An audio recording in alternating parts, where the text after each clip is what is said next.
ساجد خان حقیقت نیوز کابل طالبان حکومت نے افغانستان میں ڈالرز کی اسمگلنگ سے متعلق خبروں کے بعد کرنسی کنٹرول آرڈر جاری کر دیا، جس کے تحت زر مبادلہ کو بغیر اجازت ملک میں لانے پر پابندی ہوگی۔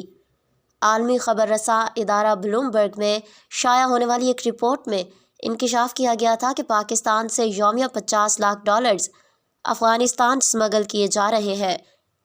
پاکستان سے یومیہ 50 لاکھ ڈالر افغانستان اسمگل ہو رہے ہیں۔ بلومبرگ کی اس رپورٹ کے بعد طالبان حکومت نے ہنگامی طور پر افغانستان میں کرنسی کو کنٹرول کے لیے اقدامات کا فیصلہ کیا اور ایک کرنسی کنٹرول آرڈر جاری کیا گیا۔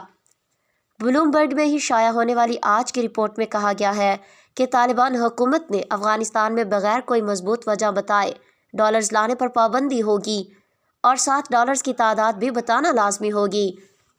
طالبان کی جانب سے جاری کرنسی آرڈر میں بتایا گیا ہے کہ زمینی راستوں سے زیادہ 500 ڈالر لانے کی اجازت ہوگی، 10 لاکھ ڈالر اسمگلنگ کی سزا 1 سال قید اور 1 لاکھ ڈالر جرمانہ ہوگا۔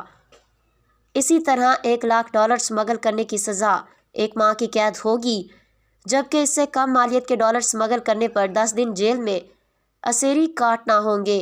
خیال رہے طالبان حکومت نے افغانستان سے قیمتی نوادرات، بیش قیمت پتھر اور سونا لے جانے پر بھی پابندی لگا دی۔